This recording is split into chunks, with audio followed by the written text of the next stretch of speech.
Olá, investidor, seja muito bem-vindo a mais um Comprar ou Vender, o seu programa semanal de análise fundamentalista aqui da InfoMoney. Tava com saudade de fazer esse programa, semana passada a gente adiou o programa por conta do especial de opções que a gente fez com o Luiz Fernando Roxo. Foi muito legal o especial, só que agora voltamos para a pauta fundamentalista. Hoje é segunda-feira, 18 de julho. Para quem está vendo ao vivo, são 14h47, está presenciando pela primeira vez no ano Ibovespa acima de 56 mil pontos. Não dá para saber quando essa bolsa vai parar de subir, né? A gente fala tanto da importância de uma correção no movimento de alta, mas estamos indo para a 9ª alta consecutiva. Nem o quase golpe na Turquia desanimou os investidores hoje. E a pauta podemos dizer que é um dos carros-chefes aí dessa alta do Ibovespa. O programa vai ficar focado especialmente em Petrobras. Eu sei que, apresentando já, está o Marco Saravalli e o Pedro Gaudi, da Upside Investor. Na última vez que vocês estiveram aqui, a Paula Barra que apresentou, e vocês falaram um pouco de estatais em geral, né? Falando um pouco desse rally que elas tiveram, por conta de toda essa expectativa de mudança do governo, que vai melhorar a governança, e agora principalmente de venda de ativos. Mas eu queria falar especificamente de Petrobras, primeiro porque é a queridinha do mercado, por bem ou por mal, né? Pode ser a queridinha do mal, mas todo mundo acaba falando de Petrobras, é uma ação com extrema liquidez, ainda tem muito volume negociado na Bolsa. É uma ação que representa, né, estatal, o petróleo é nosso, aquela coisa do brasileiro, então ela acaba tendo muita representatividade e é uma ação que nos últimos 5 meses, até peguei o dado exato, na mínima do ano, foi lá em fevereiro, ela bateu 4,12. Hoje chegou a valer 11,54, não sei nem se passou disso. Dá uma valorização de 180%. E fica aquela dúvida, chegou a hora de comprar, já passou do ponto, o que fazer com as ações da Petrobras? Será que chegou aquela grande hora? E até para explicar, o Marco está aqui para analisar a Petrobras, justamente porque quem assistiu o especial Setores da Bolsa vai lembrar que no vídeo do setor de petróleo e gás, você até começou a dar uma... Não era um namoro, mas começou a paquerar um pouco a Petrobras, já falar que se acontecer isso, aquilo, talvez... E até eu falei no programa, nossa, eu vou começar a olhar com outros olhos a Petrobras. E realmente, daquelas 2, 3 semanas para cá, o papel andou muito. Não vamos atribuir só a isso a alta, mas é uma bela coincidência, né? Para quem assistiu o vídeo e teve a mesma percepção que eu e comprou a ação da Petrobras, se deu bem. Bom, antes de passar a bola para você, Marco, vou só pontuar alguns analistas, não foi só o Marco que começou a olhar a Petrobras com outros olhos. A gente tem aqui, hoje foi o UBS, o famoso UBS, assumindo cobertura de Petrobras com recomendação de compra, e o preço-alvo para a ação preferencial, que era de R$10, subiu para R$18,20. A ação hoje está R$11, então R$18,20... Vai, me ajudem a dar uma alta de mais de 50% para ação, uns 60% por aí, né? Já é um belo upside, né? Na semana passada, o Bank of America reiterou a recomendação de neutra, mas elevou o preço-alvo da ação preferencial, que era de 15,70 para 17,50. Ou seja, também dá um upside na faixa de 50%. O Itaú BBA elevou de neutra para outperform, e o preço-alvo aumentou em 55%, de 9 para 14. Esse preço-alvo um pouquinho mais conservador, mas também dá uma alta de uns 30%. E o Barclays é o único que foi na contramão, rebaixou para equal weight. A ação ordinária, o ADR ordinário, desculpa, está underweight e o preferencial está equal weight.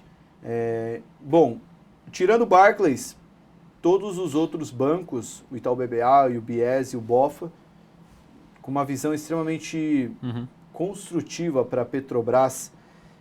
Eu queria saber de você, Marco, você pode fazer a sua análise, mas eu queria que você respondesse na sua análise se chegou a hora ou não de botar a Petrobras na carteira. Eu acho que assim, só para fazendo uma leitura do que aconteceu ao longo do primeiro semestre, né? E a nossa revisão que a gente fez agora do mês de junho para o mês de julho, até foi um trabalho que a gente fez junto com o Pedro Gaudi, nas nossas carteiras recomendadas para o mês e para o segundo semestre. Foi um difícil trabalho de convencimento aqui, de convencer 30 anos de mercado de que estava na hora de a gente rever Petrobras, a recomendação do papel, né? A gente fez um trabalho de 4 mãos e a gente chegou naquela conclusão que está lá no nosso trabalho especial para o semestre. né, de análise setorial. Mas o que aconteceu, acho que lá em fevereiro, a gente estava passando, o mercado ele trabalha muito comportamental, né? Então assim, lá tinham notícias ruins e o mercado precificava de que a empresa ia fechar, né? Que a empresa ia acabar, que teria que ser vendida, enfim, estava realmente assim. Os problemas que existiam em fevereiro existem ainda em junho, julho, agosto, vão existir provavelmente até o final do ano. Só que o mercado agora muda totalmente as expectativas, principalmente naquele ponto que a gente tocou, assim, o que vocês estão revendo? Vocês estão revendo a curva de petróleo? A gente está revendo, mas a gente está revendo marginalmente para cima. A gente não está revendo de 50 para 100 dólares. A gente está revendo de 45 para... O nosso target para o ano que vem é 60 dólares para o final do ano que vem. Ou seja, pelo menos está descartado aquele cenário de que o petróleo vai para 20 dólares ou vai para 100. Então a gente acredita que tem um cenário confortável para a indústria de petróleo, mas não é extremamente otimista, né? Agora o que está sendo revisto é justamente a expectativa em relação à gestão e aquilo que a gente comentou no setorial.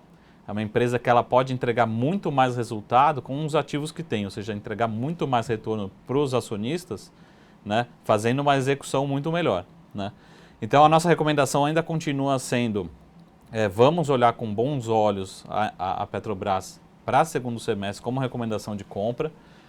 Eu acho que é um pouco de exagero você olhar para 17, 18 reais com os fundamentos que a gente tem hoje. Lógico que o petróleo também tem ajudado no curto prazo, mas a gente acha que é um pouco de exagero esses 17, 18 reais. Mas reiterando o que a gente falou lá no setorial, a gente acha que ainda tem espaço para ela ser precificada na faixa entre 12,50 e 13 reais rapidamente. Não justifica ela ainda continuar sendo precificada nesses 11 reais. A gente falou isso quando estava 9 reais, mas não justifica ainda uns 11 reais, tem mais espaço para andar. Eu acho que tem que fazer parte das carteiras. Talvez o peso, se a gente estivesse montando a carteira hoje, a gente seria um peso um pouco menor do que se a gente estivesse lá nos 9 reais. Hoje a gente tem um upside um pouco menor, mas tem sim que fazer parte das carteiras da diversificação, né? Talvez dentro do leque das estatais, a Petrobras seja uma das poucas que você consegue ter argumentos tanto dos fundamentos como potencial dessa possível nova gestão, né? Desse novo governo que ainda é interino, mas que está sinalizando muita coisa positiva, né?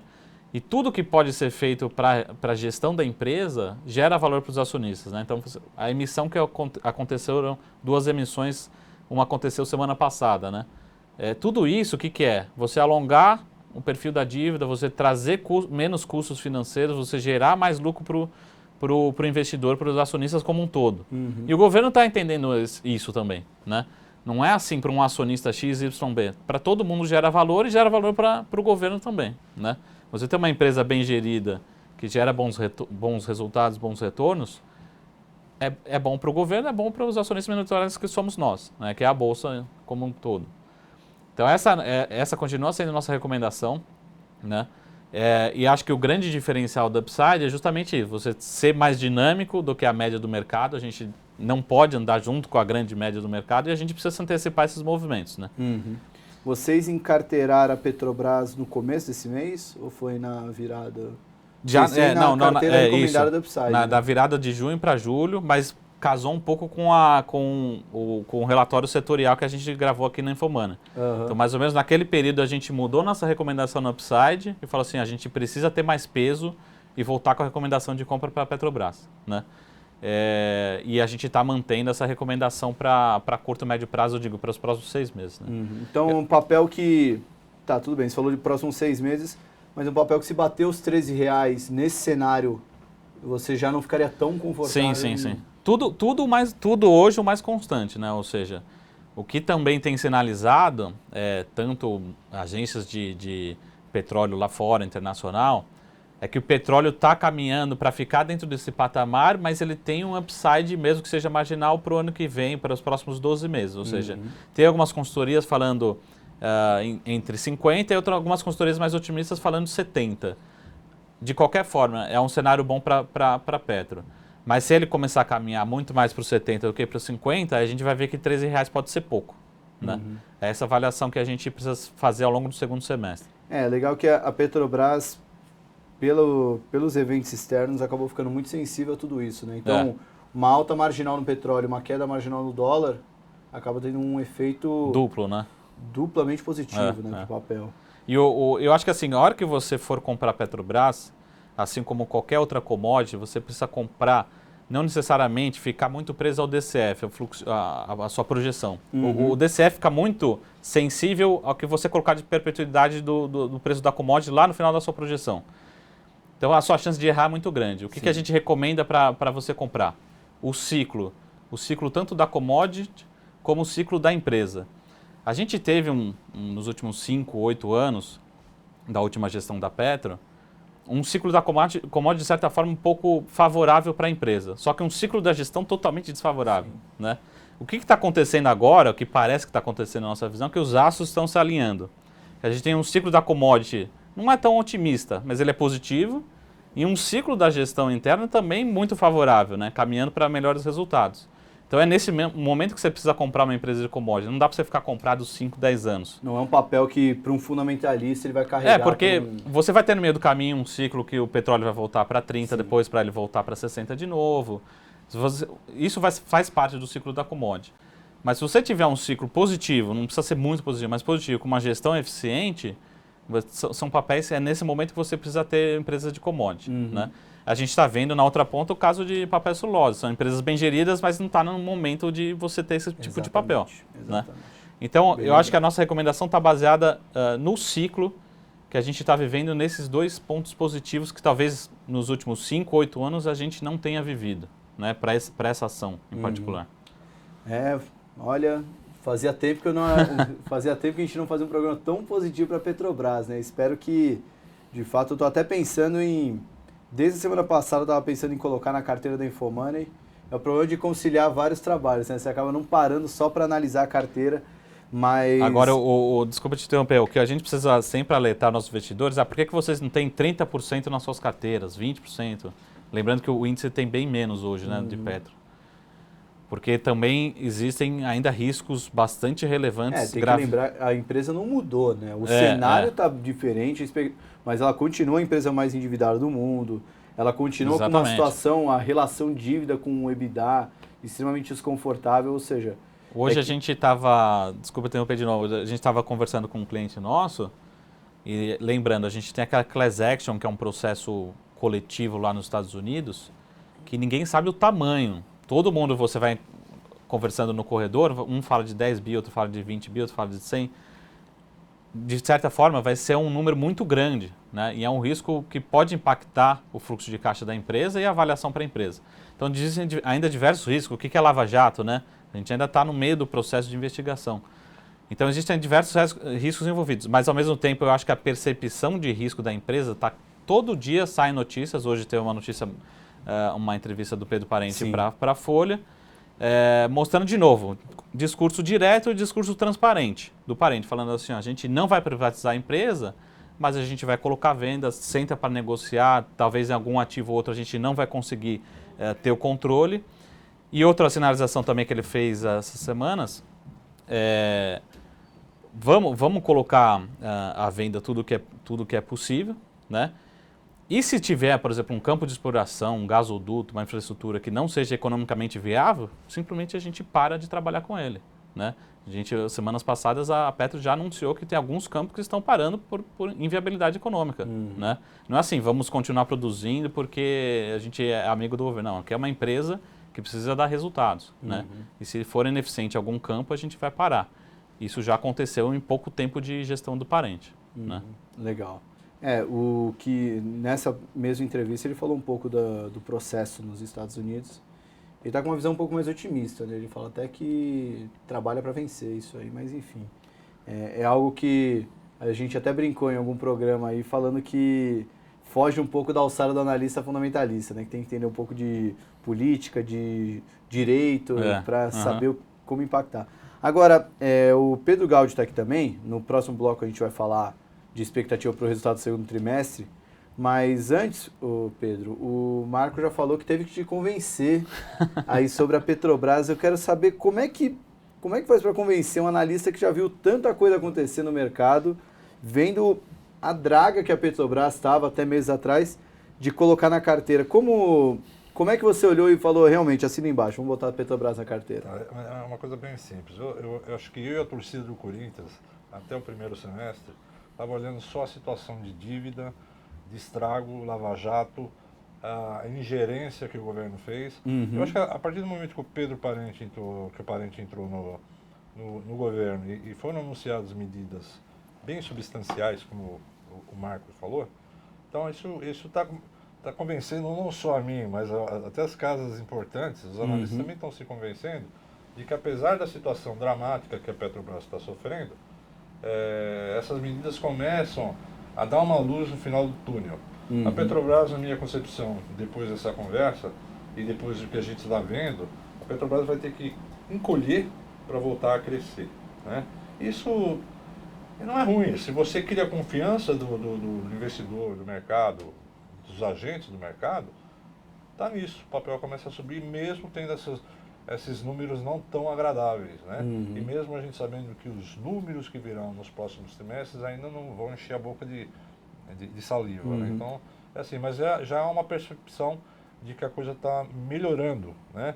Eu acho que não é só na Petrobras, eu acho que é no Brasil, né? Então isso acaba batendo com a Petrobras, queira ou não queira, é a maior empresa e é o símbolo do Brasil. Sim, ela tem era exatamente esse ponto que eu ia tocar agora, que há uma melhora de percepção sobre o Brasil, né? Brasil. E querendo ou não, as blue chips, as que têm maior participação no índice, acabam puxando, atraindo mais dinheiro para elas, né? Agora, você falou de fundamentos. Ô Marco, quando é que a gente pode começar a ver um resultado positivo na Petrobras? Ainda esse ano? Ou 2016 está perdido ainda? Melhor só esperar Depende em 2017? do que você usa como resultado positivo. Aquilo que o Pedro falou, assim, para quem é analista fundamentalista aí, um pouco mais técnico, né? Existe uma metodologia que chama EVA, né? Que o que você gera de valor realmente para o acionista, né? E às vezes você diminui de tamanho, você gera menos resultado, só que você gera mais valor para o acionista, né? Você, por exemplo, reduz a sua base de ativos, mas você gera um ROIC, um retorno sobre o capital investido muito maior, né? Então, resumindo, em relação a fluxo de caixa, esse ano não vai ter fluxo de caixa positivo, infelizmente. Mas se a gente fizer uma projeção para 2017, essa nossa projeção, tudo mais constante, isso sem considerar a venda de ativos, a gente já pode ter fluxo de caixa positivo já o ano que vem. E já faz muito tempo que a gente não vê fluxo de caixa positivo nessa empresa. E aí, fluxo de caixa positivo, o que é? É dividendos potencial, menos dívida, menos alavancagem. E aí, o que acontece? Você precisa, só para o CAE, né, o fluxo de caixa e o CAE, você precisa rever. Você fala assim, pô, esse prêmio que eu precisava, ou seja, esse risco que eu tinha na ação da Petrobras, eu já não posso mais cobrar tanto risco assim. Ou seja, as agências de risco vão rever para cima, tudo acontece um alinhamento dos astros, né? E aí, a exigência de um retorno ele vai ser menor, ou seja, o CAE vai ser menor, e aí você fala, pô, então esse papel tem mais potencial de alta. Então eu acho que é isso que o mercado está revendo aos poucos, né? CAE, só para quem não acompanha muito valuation, né? Você fazer o valuation de uma empresa, tem o CAE e o KD, né? O CAE é o custo do equity e o KD da dívida. O equity seria o quanto que o mercado está exigindo ter do retorno, né? Quanto menor esse retorno... Eu acho que assim, vou chutar aqui os números, mas vamos supor, um governo que tem corrupções já declaradas, tal. Quanto você exige para você investir? Eu exijo, vamos supor, o CDI mais 10%, porque a empresa realmente é uma caixinha de surpresas. Na medida que tudo vai ficando mais transparente, eu não preciso de tudo isso, né? Uma empresa que vai entregar resultado, daqui para frente, de repente pode começar a distribuir dividendos, o mercado começa a embutir uma taxa de risco um pouco menor. Eu falo, automaticamente você reduzindo o risco, você tem uma empresa que deve valer mais, né? E acho que é isso, essa percepção de risco que está sendo conquistada ao longo do tempo, né, nessas últimas semanas. Só para finalizar esse bloco, você falou de dividendo, era um ponto que eu queria tocar, Marco, que muitas casas estão dando com prioridade a ação preferencial do que ordinária. Tem a ver com isso, exatamente essa expectativa de um retorno maior, e aí o acionista preferencialista, né, receberia mais dividendo do que o ordinário. Lembrando que a Petrobras teve uma política de corte. Na verdade, não foi uma política de corte, né? Simplesmente não tem resultado. Então quem tem a preferencial não vai receber dividendo. Eu acho que assim, primeiro falar um pouco de jurídico, questão jurídica, que pode ser uma preocupação dos investidores, né? Existe uma lei das SAs que rege o nosso mercado, que existe a obrigatoriedade de você distribuir os dividendos, né? Mas existe uma lei acima, que é uma lei específica do petróleo, que diz que sempre a Petrobras, o governo vai ter o controle sobre a empresa. Então, assim, a lei específica ela fica em cima da lei geral, que é a lei das SAs. Ou seja, a empresa realmente ela pode não distribuir dividendos. Tá? Não tem, você não pode pensar somente na lei das SAs, porque determinado período sem distribuir dividendos, a ação preferencial vira com direito, né? Então, essa é uma especificidade da lei das SAs. Mas não se preocupa com isso. O importante é o seguinte, eu acho que a preferência por preferencial é principalmente que tem muita gente que faz long short, aquela operação long short, e as ações preferenciais nos últimos 2 anos começou a abrir um gap muito grande. Elas estão muito atrasadas em relação às ordinárias, né? Então, para curto prazo, ou seja, para os próximos 6 meses, a tendência é que, e a gente já viu isso, principalmente depois desse rally de fevereiro para cá, a preferencial fechando um pouco o gap, ou seja, se a ON sobe 8, a preferencial tem que subir 10 para fechar um pouco esse gap. Então, acho que a principal recomendação é não olhar para dividendos, não é por conta de dividendos a preferência pelas preferenciais, mas é por conta desse atraso e desse gap que está muito descontado a preferencial em relação ao ordinário. Tá? Historicamente, esse gap tem que fechar. Ele está muito, muito aberto a boca do jacaré. Tá? Legal. Bom, muito esclarecedor. Então, podemos fechar com... Para responder da Petrobras, seria uma compra sim. Sim. Tem um R$13 aí com bastante potencial para chegar, mas a partir daí já começa a ficar... O cenário tem que mudar um pouquinho mais para favorecer. E o que a gente tem que rever também é... Lá em 2017, 2018, fala assim para a empresa, legal, mas assim, você precisa começar a entregar EBITDA maior, redução de custos efetivamente e menos capex, maior geração de caixa, né? Para a gente rever esses R$13, né? A princípio, esses R$13 acho que é um bom ponto para você falar, tá bom, eu consegui pegar dos 9 até os 13, vamos colocar no bolso, né? E agora vamos rever a estratégia, provavelmente a gente vai rever nosso peso, mas a recomendação é de compra para curto prazo. Legal. Bom, muito obrigado pela análise. Agora a gente vai dar um intervalo rapidinho. Na volta, vamos falar de expectativas para os resultados do segundo trimestre. Já começam alguns essa semana, mas começa a ganhar mais força a partir das próximas semanas. É um minutinho, a gente já volta. Fique ligado.